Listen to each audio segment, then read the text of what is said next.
মানুষেরা যখন একত্রিত হবে, মহান আল্লাহ পাক রব্বুল আলামিনকে যারা বিশ্বাস স্থাপন করেছিল, না দেখে মুত্তাকিনের গুণ অর্জন করেছিল, ওই মানুষগুলোকে আমি নবী তাদেরকে টেনে টেনে আল্লাহর জান্নাতে নিয়ে যাব।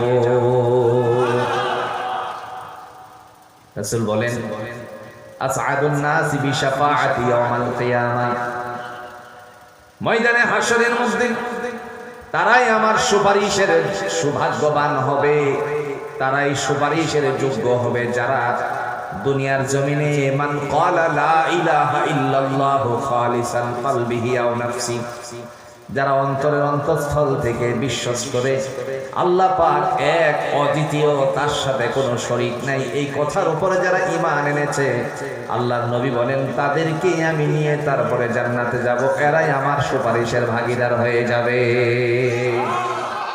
ইচ্ছে করলে তিনি না দেখে এই স্থলবিন্যাসের জায়গাটুকুকে বলা মাত্রই করে দিতে পারতেন, কিন্তু করলেন না। 6টা দিন সময় লাগিয়েছেন। সুবহানাল্লাহ বলতেন। জিনার হাতে সমস্ত ক্ষমতা, সে রব্বে কারীম আমাদেরকে যদি ভিজিয়ে শান্তি পান, আমাদের ভিজতে কোনো কষ্ট আছে? আল্লাহর ঘরে যারা প্রদক্ষিণ করেন, কাবা ঘরে যারা যায়, তওয়াফরত অবস্থায় বৃষ্টি হলে পরে একটু ভিজে ভিজে একটু রহমতের বৃষ্টি দিয়ে ভিজতে স্বাচ্ছন্দ্য বোধ করেন। আপনারা যারা লক্ষ্য করেছেন, মুলতাজিমের পরে একটু দায়রাকৃত জায়গার উপরে কাবা ঘরে উপরের অংশে একটা স্বর্ণের ড্রেন দেওয়া আছে, এখান থেকে একটু পানি পড়বে এই আশায় অনেক ভিড় জমায়, যদি এখন কষ্টসাধ্য, কারণ এই জায়গাটা বন্ধ করা থাকে। রাসূল আরবি সাল্লাল্লাহু আলাইহি ওয়াসাল্লাম থেকে হযরত আম্মার ইবনে ইয়াসির রাদিয়াল্লাহু তাআলা আনহু হাদিসটা বর্ণনা করেছেন। আবার সনদের দিক থেকে অনেকে ইখতিলাফ করেছেন, আমলের দিক থেকে প্রাধান্য দিয়েছেন। এই অবস্থায় কেউ যদি এরই নিচে দাঁড়িয়ে বৃষ্টির কিছু ফোঁটা তার গায়ে ফেলতে পারে, আল্লাহ তাআলা তার গুনাহগুলোকে মাফ করে দেন। তো আমরা ইচ্ছে করলে বৃষ্টি কেউ আকাশ থেকে জমিনে ফেলতে পারবো? তো আকাশ থেকে জমিনে বৃষ্টি হয় কেন? আকাশ থেকে জমিনে বৃষ্টি হয় কেন? তার দলিল দিয়েছেন আল্লাহ। সুবহানাল্লাহ বলতেন। বিসমিল্লাহির রাহমানির রাহিম।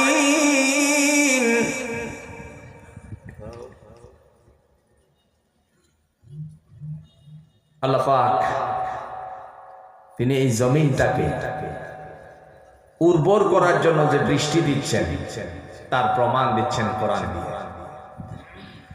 الذي جعل لكم الأرض فراشا والسماء بناء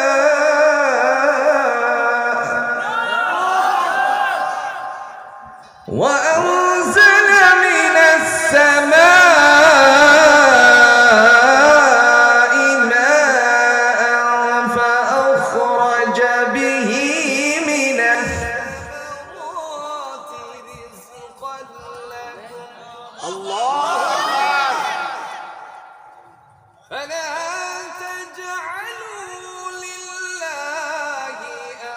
أندادا وأنتم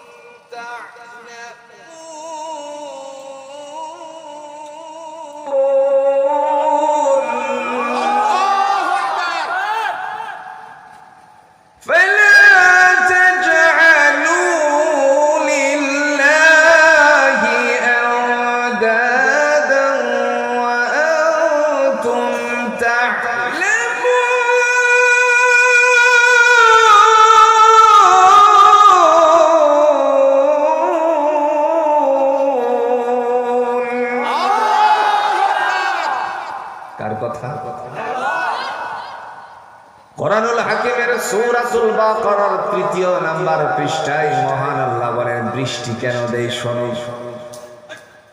কথা বলার উদ্দেশ্য হলো, বৃষ্টি দিয়ে যদি আল্লাহ আমাদেরকে ভিজান, জোরে বলুন কষ্ট আছে নাই? আল্লাহ বলেন, আল্লাযী জাআলা লাকুমুল আরদা ফিরাশা, বান্দারে জমিন তোমাদের জন্য বিছানা বানালাম, ওয়াস সামাআ বিনা, আর আকাশটারে তোমাদের জন্য ছাদ বানালাম। কেমন ছাদ বানালাম শোনো, এই আকাশের ওই ছাদটার মধ্যে আমি ঝর্ণা ফিটিং করেছি, শাওয়ার ফিটিং করেছি। ওয়া আনজালা মিনাস সামাই মাআন ফাআখরাজা বিহি মিনাস সামারাতি রিজকান লাকুম, আকাশ থেকে বৃষ্টি বর্ষণের মাধ্যমে তোমাদের রিজিককে আমি আল্লাহ রাব্বুল আলামিন বর্ধিত করি। এই বৃষ্টি দেওয়ার পিছনে কারণ হলো যেন জমিনের উর্বরতা হয়, জমিন যেন জীবন ফিরে পায়। সুবহানাল্লাহ বলতেন। তবে মাঝে মধ্যে বৃষ্টি আল্লাহ কখনো কখনো গজব দিয়েও দেন। কথা বলেন না কেন? বৃষ্টি কত দেশের জন্য গজব হচ্ছে। উদাহরণস্বরূপ ইতিমধ্যে আপনারা শুনেছেন, ইতিমধ্যে গোটা বিশ্বে এই টপিকটা ভাইরাল, যেটি হচ্ছে আরব দেশ আমিরাত। এই আরব আমিরাতে বৃষ্টি দিয়ে রাস্তাঘাট, ইভেন ওই সমস্ত এয়ারপোর্ট পর্যন্ত তলিয়ে দিয়ে গাড়িগুলি ভাসিয়ে নিয়ে গেছে। এটা কিসের নিদর্শন? 1450 বছর আগে সৈয়দুল মুরসালিন আহমদ মুস্তাফা সাল্লাল্লাহু আলাইহি সাল্লাম বলে গেলেন,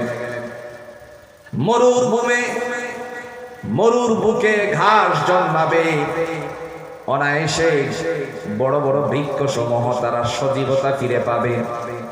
মানুষ যখন অন্যায়ের সাথে জীবন যাপন করবে, আল্লাহ রাব্বুল আলামিন ওই সময়টার মধ্যে তাদেরকে নানা ধরনের বৃষ্টি দিয়েও গজবে পরিণত করে দিবেন। আশ্চর্য! আমি লক্ষ্য করেছি দাম্মামে, আমি রিয়াদে লক্ষ্য করেছি বুদ্ধ বিহারকে মুসলিম দ্বারা, এই বুদ্ধ বিহারগুলো মুসলিম দ্বারা আপনার উদযাপন করানো হচ্ছে। একটু জোরে কন্যা নাউজুবিল্লাহ। যে দেশ থেকে ইসলাম এসেছে, কোরআন এসেছে, সে দেশে যদি এরকমটা হয়, জবাব দিতে হবে কার কাছে? আমি আপনাদের মাঝে মহাগ্রন্থ আল কোরআনুল হাকিম থেকে সূরাতুল বাকারার প্রথম অংশে একখানা আয়াতে কারিমা তেলাওয়াত করেছি। তদানুযায়ী বিশ্বনবী সাল্লাল্লাহু আলাইহি ওয়াসাল্লামের অগণিত হাদিসের টুকরাগুলো থেকে একখানা হাদিসের, দুইটা হাদিসের টুকরা উপস্থাপন করেছি। আল্লাহ চাহে তো এর থেকে কিছু কথা বলে বিদায় নিতে চাই, তিনি যারা তাওফিক দান করেন। আজকে আমরা বুঝবো মুত্তাকি কাকে বলে। একটু ভালো করে বুঝেন। আমরা তো জানি কোরআনে আল্লাহ বলছেন কোরআন হলো হুদাল লিল, একটু জোরে বলেন, হুদাল লিল মুত্তাকিন। এই কোরআন হচ্ছে মুত্তাকিনদের জন্য পথ প্রদর্শক। তো মুত্তাকিন কারা? এই মুত্তাকিনের পরিচয় দিতে গিয়ে আল্লাহ সুবহানাহু ওয়া তাআলা তিনি তিনটা কথা বলেছেন। তিন গুণে গুণান্বিত যারা, তারা হলো মুত্তাকিন। সুবহানাল্লাহ বলছেন। প্রথম নাম্বার গুণ আল্লাহ বলছেন, আল্লাযীনা ইউমিনুনা বিল গায়ব, যারা অদৃশ্যের উপর বিশ্বাস স্থাপন করে, আল্লাহ ছিলেন, আছেন এবং থাকবেন, এই কথাগুলোর উপর যারা বিশ্বাস স্থাপন করে, মহান রব্বে কারীম তিনি বলেন তারা হলো মুত্তাকিন। সুবহানাল্লাহ। আল্লাহ আছেন কিনা বলেন তো? আমরা কি আল্লাহকে দেখেছি? যারা বলেন দেখেছি। না দেখে বিশ্বাস করার নামইটা কি? ঈমান। কোরআনুল হাকিমের মাধ্যমে আল্লাহ রাব্বুল আলামিন তিনি বলেন, বান্দা হে শোনো, আমি যে রব, আমি যে আল্লাহ, পৃথিবীতে আমি তোমাদেরকে সৃষ্টি করেছি, ক্ষমতা হলো আমার। তিনি ডেকে বলছেন, আল্লাহু লা ইলাহা ইল্লা হুয়াল হাইয়ুল কাইয়্যুম। আমি হলাম এমন সত্তা যার সাথে কোনো অংশীদারিত্ব নাই। আল হাইয়ুল কাইয়্যুম, তিনি হচ্ছেন চিরঞ্জীব, চিরস্থায়ী, ছিলেন, আছেন এবং থাকবেন। দুনিয়ার জমিনে মানুষ আল্লাহকে দেখেনি, না দেখে বিশ্বাস স্থাপন করেছে।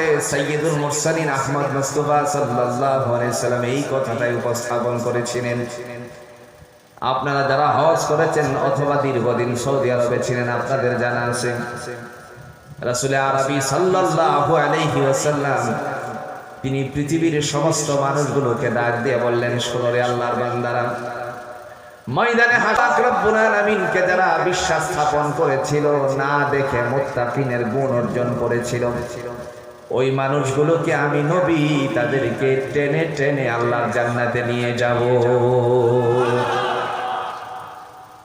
রাসূল বলেন, আসআদুন নাসি বিশাফাআতি ইয়াউমাল কিয়ামাহ, ময়দানে হাসরের মধ্যে তারাই আমার সুপারিশের সৌভাগ্যবান হবে, তারাই সুপারিশের যোগ্য হবে যারা দুনিয়ার জমিনে মান ক্বালা লা ইলাহা ইল্লাল্লাহু খালিসান কলবিহি আও নাফসি, যারা অন্তরের অন্তঃস্থল থেকে বিশ্বাস করে আল্লাহ পাক এক, অদ্বিতীয়, তার সাথে কোনো শরীক নাই, এই কথার উপরে যারা ঈমান এনেছে, আল্লাহর নবী বলেন তাদেরকে আমি নিয়ে তারপরে জান্নাতে যাব, এরাই আমার সুপারিশের ভাগীদার হয়ে যাবে।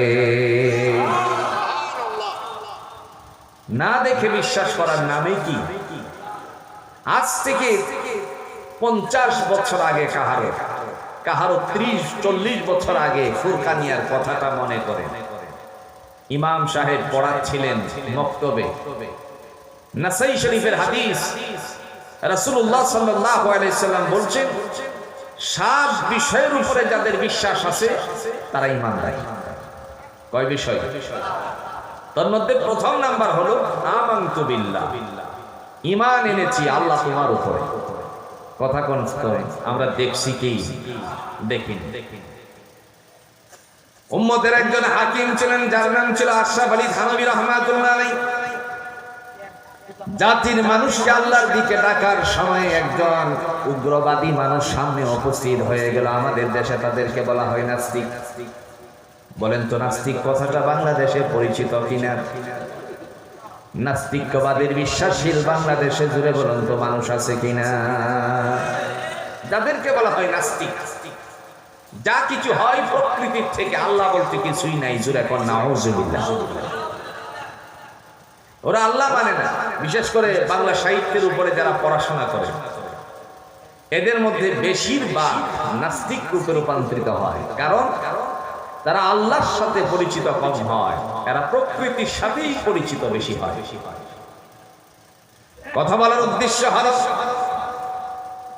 মহান আল্লাহর বান্দা তিনি যখন রাস্তা দিয়ে হেঁটে যাচ্ছিলেন, এই সময় উগ্রবাদী নাস্তিকবাদীর বিশ্বাসশীল সামনে এসে বলল, থানভী সাহেব আপনার সাথে আমার কিছু জরুরি কথা আছে। তিনি বললেন, এই সময় তোমার কি কথা? আবার মুহূর্তের ভিতরে ডেকে ডেকে বলল, আপনারা বলেন আল্লাহ আল্লাহর কথা, কিন্তু আমি যাকে দেখি না তারা বিশ্বাস করি না। জোরে কোন নাউযুবিল্লাহ। আপনারা বলেছেন আগুন দিয়ে জাহান্নামকে দাও দাও করে জ্বালানো হবে, আর ওখানে 2 শ্রেণীকে আল্লাহ পাক রব্বুল আলামিন পড়াবেন, তার মধ্যে একটা হলো মানুষ আর একটা হলো জিন জাতি। প্রশ্ন হলো, আমরা জানি জিন জাতিকে আল্লাহ পাক রব্বুল আলামিন আগুন দিয়ে সৃষ্টি করেছেন, তাহলে আগুন দিয়ে আবার কেমনে পড়াবে সেটা তো আমাদের বিশ্বাস হয় না। এই কথার উপরে তিনি চিন্তা করলেন কি জবাব দেওয়া যায়। বান্দা এতটাই নরম মেজাজের ছিলেন, যার কারণে তিনি হঠাৎ করে রাগান্বিত হয়ে গেল। আমরা জানি কেউ যদি হঠাৎ রেগে যায় তখন তার রাগটা সামাল দিতে অনেক সময় লেগে যায়। যারা বলেন ঠিক কিনা? সহজ সরল মানুষ রাগে খুব কম, কিন্তু একবার রাগলে পরে মনে হয় যেন 7 পুকুরের পানি দিয়েও তারে ঠিক করা যায় না। এরকম আছে কিনা কোন চাই? আল্লাহ রাব্বুল আলামিনের বান্দা আস্তে আস্তে করে নদীর কিনারার দিকে গেলেন। ওখান থেকে একটা এঁটেল মাটি, শক্ত মাটি, আমরা যাকে খুব শক্ত মাটি বলে চিনি, এটাকে আপনাদের ভাষায় টাঙ্গাইলের মানুষেরা কি বলেন? এঁটেল মাটি। একটা হাতে নিয়ে তারপরে তার দিকে একটা ছুঁড়ে মারলেন। ঢিল মারার পরে ঘাড়ের মধ্যে গিয়ে লাগলো, নিজের সেট করতে গিয়ে ঘাড়টার মধ্যে একটু লেগে গেল। তো যথেষ্ট পরিমাণের ব্যথা পাওয়ার পরে ডেকে ডেকে বলল, লোকদেরকে সে জড়ো করতে লাগলো। উচ্চ আওয়াজ দেওয়ার সাথে সাথে মানুষেরা একত্রিত হয়ে গেল। লোকেরা জিজ্ঞেস করলো, কি ব্যাপার, কি হয়েছে তোমার? সে বলতে লাগলো, আমাকে থানবী সাহেব আঘাত করেছে। সাথে সাথে বলল, তিনি এই কাজ কখনো করতে পারেন না, তিনি ভদ্র মানুষ। এই মুহূর্তে বললেন, এমনিতেই তো কথাটা বলেনি। জিজ্ঞেস করলেন, হুজুর আপনি কি এই কাজটা করেছেন নাকি? আল্লাহর বান্দা জবাবে বললেন, আমি তার প্রশ্নের জবাব দিয়েছি। সুবহানাল্লাহ। কিসের জবাব দিয়েছেন? প্রশ্নের জবাব। আল্লাহ রাব্বুল আলামিনের বান্দাকে বলল, লোকেরা, হযরত জি আপনি আমাদের সামনে প্রশ্নের জবাব দিলেন, কথাটা কেমন হয়ে গেল না? আপনি কি বলতে চান বলুন। এবার তিনি বললেন, তাকে জিজ্ঞেস করুন সে আমার কাছে কি প্রশ্ন করেছিল। মুহূর্তের ভিতরে বললেন, আমি প্রশ্ন করেছিলাম, যাকে দেখি না তাকে বিশ্বাস করি না। আমরা কোরআন দিয়ে পড়েছি, আল্লাযীনা ইউমিনুনা বিল গায়ব, যারা অদৃশ্যের উপরে বিশ্বাস স্থাপন করে এরাই হলো মুত্তাকিন। যারা কোন ঠিক কিনা? আর ও বলছে, যাকে দেখি না তাকে বিশ্বাস করি না। আমি তার প্রশ্নের জবাব দিয়েছি। কেমনে দিলেন? জানতে চাইলেন কেমনে দিলেন। এই মুহূর্তে তিনি বললেন, আমি যে তারে আঘাত করেছি, প্রশ্ন করুন তো আপনারা সকলে মিলে সে ব্যথা পেয়েছে কিনা।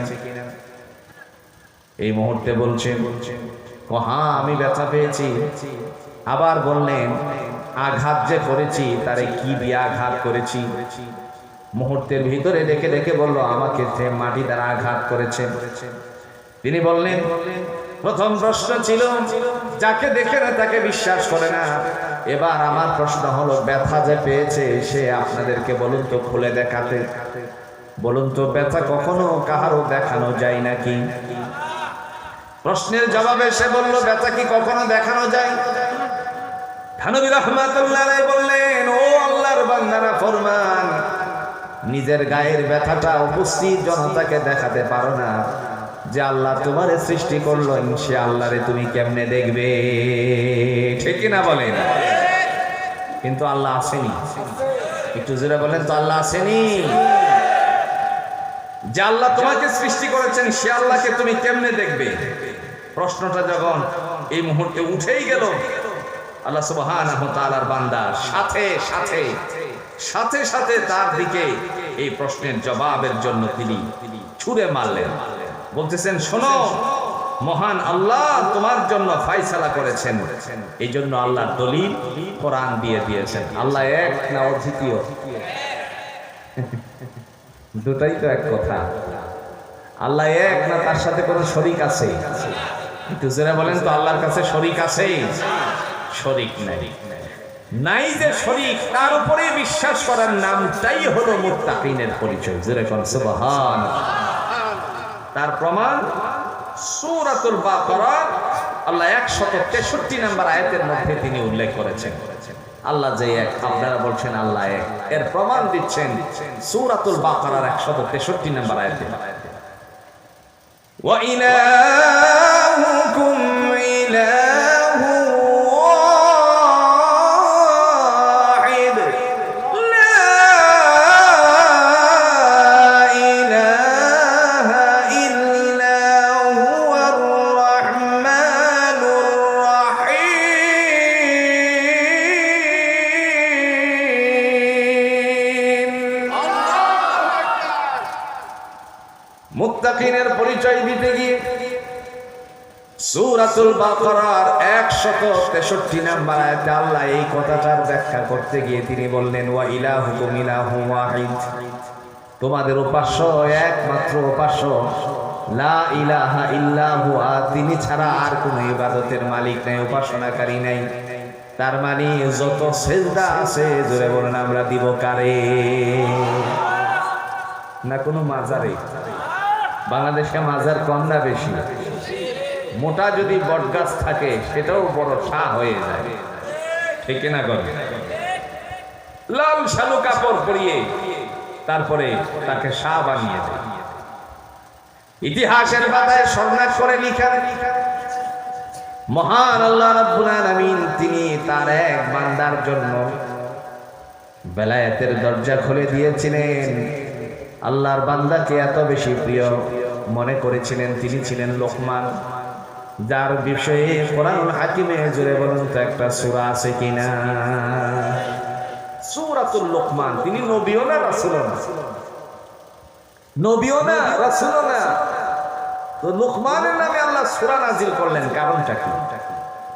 শুধুমাত্র একটি কারণ ছিল, আল্লাহ রাব্বুল আলামিনের বান্দা তার সন্তানকে একদিন ডেকে বললেন, ইয়া বুনাইয়া, হে বৎস, লা তুশরিক বিল্লাহ, খবরদার আল্লাহর সাথে কাউকে শরীক করো না। এটা হলো বাংলাদেশ শুধু নয়, গোটা বিশ্ববাসীদের জন্য এটাই হলো বাস্তবতা। প্রত্যেক গার্ডিয়ানের জন্য, প্রত্যেক মাতা পিতার জন্য দায়িত্ব হলো সন্তানকে একত্ববাদের বিশ্বাসশীল হওয়ার জন্য উদ্বুদ্ধ করা, ঠিক না বলে? আর আমরা করছি কি? মাজারে নিয়ে যায়। এরকম মা বাবা আছে কিনা? একটু জোরে বলেন তো, আছে কিনা? যে মা বাবা সন্তানকে ইসলাম শিক্ষা দেয় না, জবাবদিহিতার কাতারে আল্লাহ কিয়ামতের মাঠে তাদেরকেও দাঁড় করাবেন। মনে মনে চিন্তা করছেন, আমি বাবা হয়েছি, আমারই শুধু শ্রদ্ধা করবে? হ্যাঁ, অবশ্যই করবে। কোরআন শিক্ষা দিয়েছে, কিন্তু এই শিক্ষাও কোরআন দিয়েছে আপনার সন্তানকে আপনি আদর্শবান করবেন ইসলামের দিকে। আর তা না করে যদি মাজারে নিয়ে যায়, বৈশাখী মেলায় আসেন, আপনাদের এলাকায় মানে বৈশাখী মেলা হয় না? বৈশাখী মেলায় সন্তানদেরকে নিয়ে গিয়ে আজ কি হচ্ছে দেখেন না। এই বৈশাখী অনুষ্ঠান মুসলিম দ্বারা পরিচালিত নয়, এই বৈশাখী অনুষ্ঠান কোন মুসলমানদের দ্বারা এটা উৎপত্তি নয়, এটা যেখান থেকে আসছে সেটা হলো হিন্দুত্ববাদীদের উপরে। কথা বলে ঠিক কিনা? আর আজকে দেখেন না, একসাথে এক কিনারা থেকে 14 কিলোমিটার পর্যন্ত বৈশাখী আলপনা। বুঝেন নাই? বৈশাখী আলপনা এগুলো কিসের নিদর্শন? কি বুঝাতে চান? মানুষ ইসলাম থেকে দূরে সরে যাবে এই আশা করাটা নিতান্তই অপরাধ, ঠিক কিনা বলেন? আমার ভাইরা, দুনিয়ার জমিনের বাস্তব ইতিহাসের কথা থেকে এটাই হলো বাস্তব। প্রত্যেক গার্ডিয়ানের জন্য উচিত, আমরা যারা মুসলমান আমাদের সন্তানদেরকে আল্লাহর দিকে ধাবিত করবে, এটা দায়িত্ব। হাকিম লোকমান তার সন্তানকে ডেকে বলেন, ইয়া বুনাইয়া লা তুশরিক বিল্লাহ, হে বৎস, আল্লাহর সাথে কাউকে শরীক করো না। আর আল্লাহর সাথে শরীক করা এটা হলো প্রকাশ্য জুলুম, অত্যাচার। এই যে জুলুম আর অত্যাচারের কথা বললেন, আল্লাহর সাথে শরীক করো না, হাকিম লোকমান তার সন্তানকে ডেকে বললেন, এর পিছনে আল্লাহ পাক রব্বুল আলামিন আমার আপনার নবীর উপরে 1450 বছর আগে এই কোরআন নাজিল করে দিয়ে এই কথাগুলি উপস্থাপন করেছেন। নবীজির উপরে যে কোরআন এসেছে উম্মতের জন্য, আমাদের জন্য যে কোরআন আল্লাহ দিয়েছেন, ওই কোরআনের প্রথম অংশে তিনি এই কথাই বললেন, আল্লাযীনা ইউমিনুনা বিল গায়ব, যারা অদৃশ্যের উপর বিশ্বাস স্থাপন করে এরাই হলো মুত্তাকিন। জোরে বলেন ঠিক কিনা? আর যদি অদৃশ্যের উপর বিশ্বাস স্থাপন না করে, তন্ত্রে মন্ত্রের উপর বিশ্বাস করে, মাজার শরীফ, মাজার শরীফ আছে কিনা করে, মাজার আবার শরীফ হয় কেন?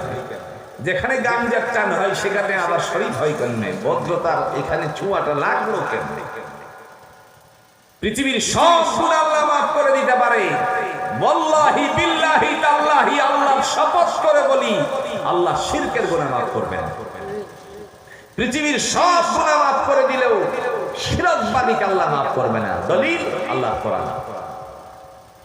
তিনি এই কোরআন দিয়ে বলছেন, পৃথিবীবাসী মহান আল্লাহর কোরআন তিনি তার প্রমাণ দিয়ে বলছেন, ইন্নাল্লাহা লা ইয়াগফিরু আন ইউশরাকা বিহি ওয়া ইয়াগফিরু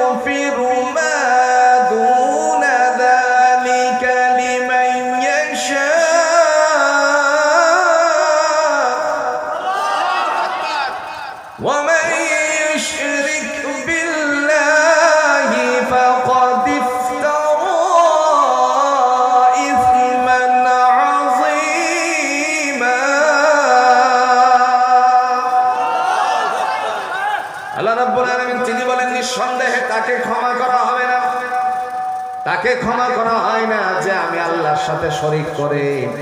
ওয়া ইয়াগফিরু মা দুনা যালিকা লিমান ইয়াশা, এছাড়া যত অন্যায় আছে গুনাহ আছে ইচ্ছে করলে জুড়ে বলুন তো ক্ষমা করে দিতে পারেন কে? এই জন্য আল্লাহর সাথে কাউকে শরীক করা যাবে না। আল্লাহকে আমরা না দেখেই বিশ্বাস করেছি, ঠিক কিনা বলেন? জাতির মানুষেরা রাসূলুল্লাহ সাল্লাল্লাহু আলাইহি ওয়াসাল্লামকে প্রশ্ন করতে এসে আল্লাহ কোথায়, আল্লাহ কোথায় এই প্রশ্ন করত। ওই সময় আল্লাহ পাক রব্বুল আলামিন কোরআন দিয়ে তাদের দাঁত ভাঙ্গা জবাব দিয়েছেন। প্রমাণ আছে কি? কথা কোন নাকি প্রমাণ আছে? ওয়া ইযা সালাকা ইবাদি আন্নী ফাইন্নী করিব উজিবু দাওয়াতাদ দাঈ ইযা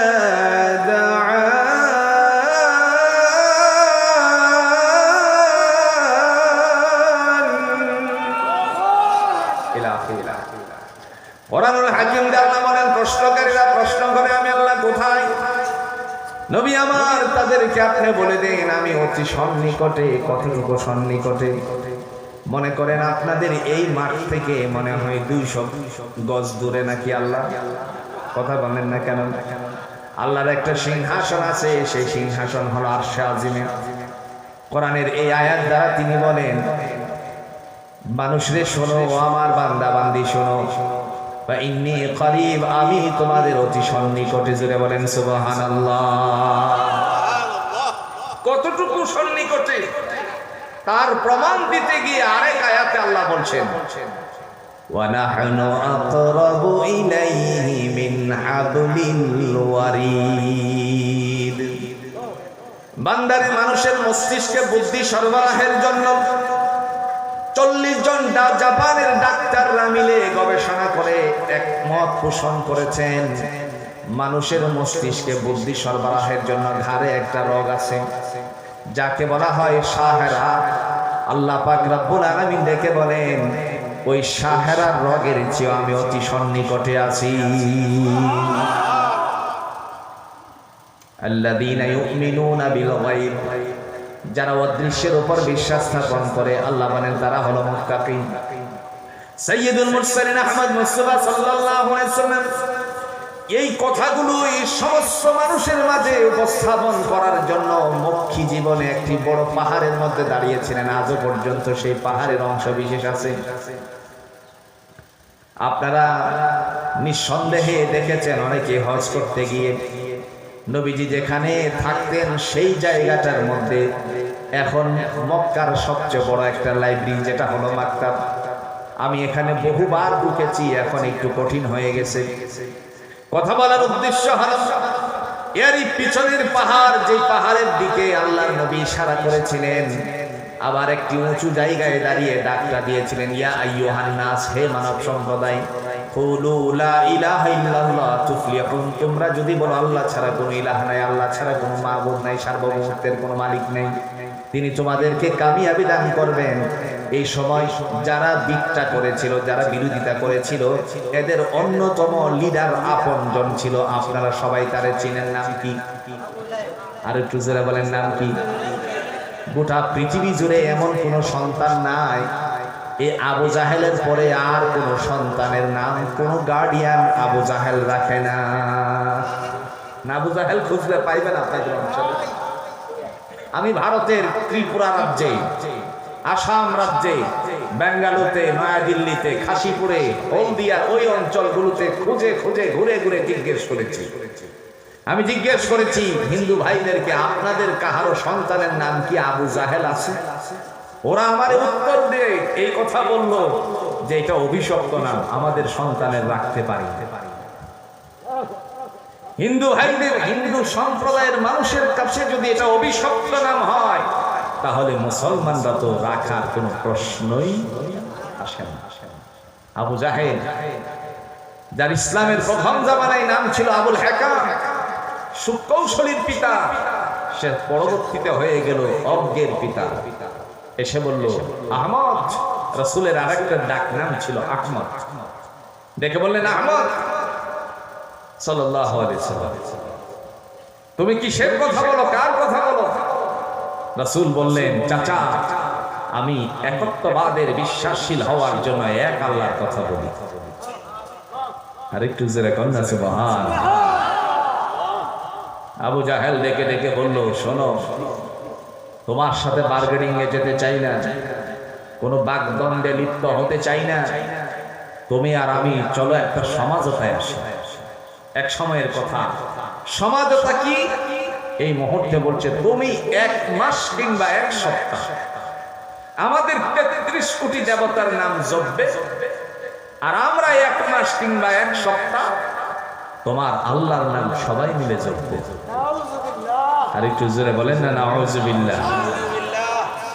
আপনারা বলুন তো, যেখানে আল্লাহ সুবহানাহু ওয়া তাআলা তিনি ডাক দিয়ে বলছেন আল্লাযীনা ইউমিনুনা বিল গায়ব, যারা অদৃশ্যের উপর বিশ্বাস স্থাপন করে, আমি আল্লাহ এক অদ্বিতীয় ছিলাম, আছি, থাকবো, সেই জায়গাটার মধ্যে পশ্চিম কালেও রাসূল কি মেনে নিতে পারে তাদের প্রস্তাব? মানতে পারে। এমন সময় মনের দিক থেকে তিনি অনেকটা টেনশন ফিল করছিলেন, আনস্যাটিসফাইড ছিলেন, যারই কারণে রাসূল একটু নীরব। এই মুহূর্তে আল্লাহ রূহুল আমিন জিবরাইলকে পাঠিয়ে দিয়ে বললেন যাও আমার রাসূলের কাছে গিয়ে আমার কথাটা বলে দাও, তিনি যেন দাঁত ভাঙ্গা জবাব দেন। জোরে কন্যা সুবহানাল্লাহ। জিবরাইল উপস্থিত, দাঁত ভাঙ্গা জবাব নিয়ে। জবাবটা কি? তিনি বলছেন قل يا أيها الكافرون لا أعبد ما تعبدون ولا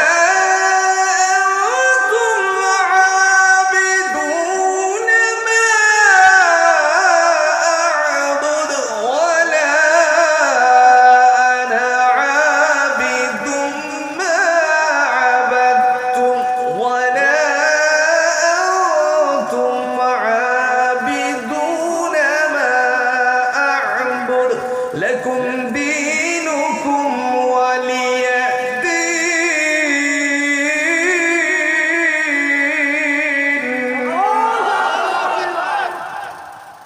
আল্লাহ রাব্বুল আলামিন রূহুল আমিনকে পাঠিয়ে দিলেন।